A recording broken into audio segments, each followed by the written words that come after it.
Dia siapa? Ha? Dia siapa? Dia kawan Daddy. Dia tak ada kena-mengena.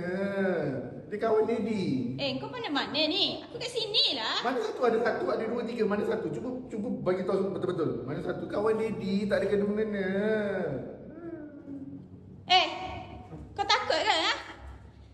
Kau dah kacau tangga aku. Jangan touch aku ya. Aku report polis. Ingat aku boyang lah. Kau ni. Dia tak ada kena-mengena. Dia ni siapa? Kau cakap betul-betul? Dia adik-adik kawan Daddy. Dia tak ada kena-mengena. Kau nak dari mana? Ha? Kau nak dari mana? Ha? Ni buat apa? Kau mengandung anak dia ke? Aku dengan dia tak ada apa-apa. Sumpah ada hubungan sulit sikit. Dia tak ada kena-mengena. Tak ada, memang tak ada kena-mengena. Dia tak ada kena-mengena. Pasal kacau rumah tangga orang, ha? Mana ada. Sikit lah. Tak ada.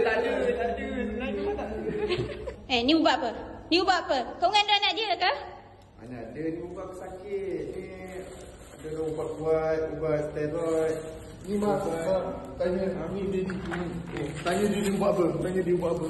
Oh ni ubat demam. Nak tahan sakit. Bukan maksudnya memang sakit. Dia tak bawa lidah, ni ubat dia tak bawa lidah. Kita sakit. Dia tak bawa lidah. Memang kita sakit. Dia tak ada kena-mengena. Sebenarnya saya Dia tak ada sakit. kena-mengena. Dia teman je. Saya sakit. Dia tak ada kena-mengena. Tu ada ubat. Dia tak ada kena-mengena. Tu beli ubat. Bang, ni dah disokok Kau tak apa? Oh, sorry. Abang kerja sebentar. Sekejap bang, kita tengah ada problem sekarang ni. Sekejap bang. Kau dah kenapa? Dia kata tak boleh isap rokok kat sini. Apa? Padam ni. Bagilah dia isap rokok. Handsome. Suka lah. Dia tak ada kena-mengena. Kau memang biadab. Aku biadab. Sal, kenapa? Kau tak boleh touch dia. Sal, kau sayang dia? Ha?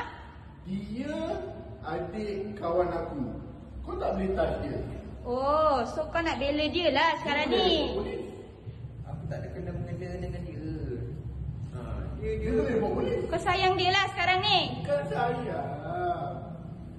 Dia adik kawan aku laki tiri mak kawan dia punya jiran. Punya adik. Kau tak boleh touch dia. Kawan yang mana? Kawan yang mana? Aju tu.